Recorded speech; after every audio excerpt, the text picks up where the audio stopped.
श्री जगद्गुरु आदि शंकराचार्य का जन्म पांजा 4728 ईस्वी में हुआ था और उन्हें 820 ईस्वी में सिद्धि प्राप्त हुई थी। उनका जन्म मलाया राज्य केरल राज्य के कलाड़ी नामक गांव में वैसाखी की पंचमी के दिन एक विश्व ब्राह्मण कुल में हुआ था। बुजुर्गों का कहना है कि माता श्रीमती आर्यांबा के पिता ब्रह्मश्री शिव गुरुदेव ने कलियुग में श्री शंकराचार्य के रूप में सनातन धर्म परिरक्षण धाम परमेश्वर के रूप में जन्म लिया था।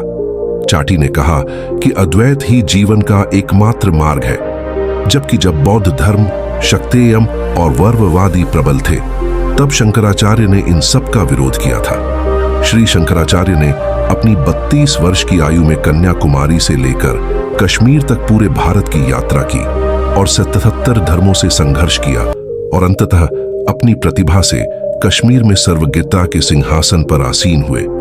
जिस समय जगद्गुरु श्री शंकराचार्य तिरुवास्कुर से मछलीपट्टनम में आकर ठहरे थे, उस समय कुछ भक्तों ने यह जगद्गुरु आपसे कहा था। शंकराचार्य ने पूछा कि यह उपाधि इतनी लोकप्रिय कैसे है और बोले, इस प्रकार उत्तर दिया, आचार्यो शंकरो नाम त्वष्टा पुत्रो ना संशय विप्रकुल गुरुर्दक्ष विश्वकर्मंतु ब्राह्मण शंकर की विजय।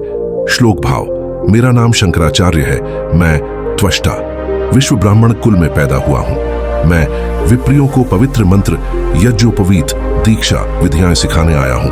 उन्होंने कहा कि इसमें कोई संदेह नहीं है। केटके 1909 में श्री अल्फ्रेड एडवर्ड गारू की पुस्तक विश्व ब्राह्मण हिज गार्जियंस में स्पष्ट रूप से कहा गया है कि जगद्गुरु नाम केवल विश्व ब्राह्मणों तक ही सीमित है। विंस्टीन के शब्दकोश के अनुसार जगद्गुरु की उपाधि विश्व में केवल विश्व ब्राह्मणों तक ही सीमित है। जगद्गुरु श्री शंकराचार्य ने अद्वैत प्रचार के लिए पूरे देश में यात्रा की और श्रृंगेरी पीठम, द्वारका पीठम, कांची पीठम जैसी 4 दीक्षा पीठों की स्थापना की और श्री कांची कामाकोटी पीठम के प्रमुख के रूप में कार्य किया। उन्होंने उन सभी पीठों पर कब्जा कर लिया। बाद में वे की उपाधि से जाने गए भारतीय स्वामी, क्योंकि ऐसे महापुरुष ने हमारे कुल में जन्म लिया था। इसलिए हमारा मानना है कि राज्य के विश्व ब्राह्मणों को हर वर्ष वैशाख शुद्ध पंचमी के दिन जगद्गुरु श्री शंकराचार्य की जयंती मनानी चाहिए और फिर हमें इस बात की जानकारी देनी चाहिए कि जगद्गुरु श्री शंकराचार्य हमारे काम के हैं। आज की प्रार्थना में